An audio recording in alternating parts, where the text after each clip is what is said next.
drink it in. Don't come with an agenda.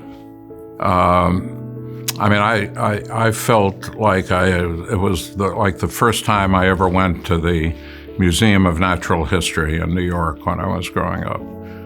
There was just so much that could be interesting.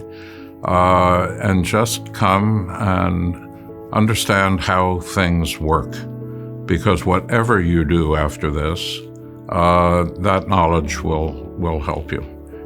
And you'll also find that there are a lot of people you make connections with who will bubble up in pretty important situations in your life later on. And it's always good to know somebody who can do something for you before they can do something for you.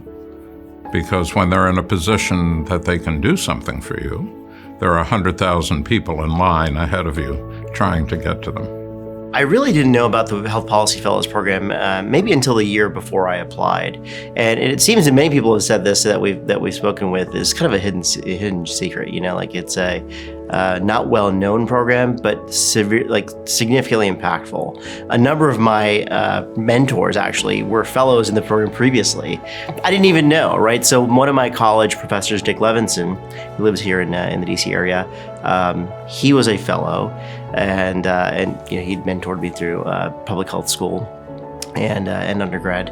And Art Kellerman, another fellow in the program, started our Department of Emergency Medicine at Emory in Atlanta. And so, in happenstance, these folks were participants in the program, and I had no idea at that time. But the network was tremendously insightful and helpful in the application process.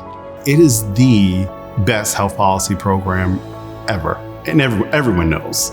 And once in RWJ, always in RWJ. I proudly still wear my alumni pin, which is the one that's here. It's recognizable wherever I go. We maintain a listserv. If you have a question, you ask a question, you'll get these most amazing responses from the luminaries in health policy.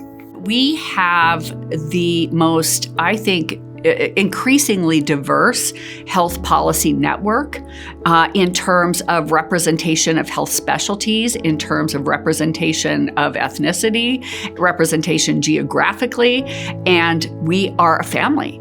And we can be in touch with each other in any way. And so I think this network really helps promote what we're doing at the state level and how that can be applied and sort of incubated to be a model for national and federal legislation. When I was a fellow, one of the alums who was from Ohio came to town, did a briefing, and then took us all out to dinner. And so I decided that was a tradition that I would pay it forward.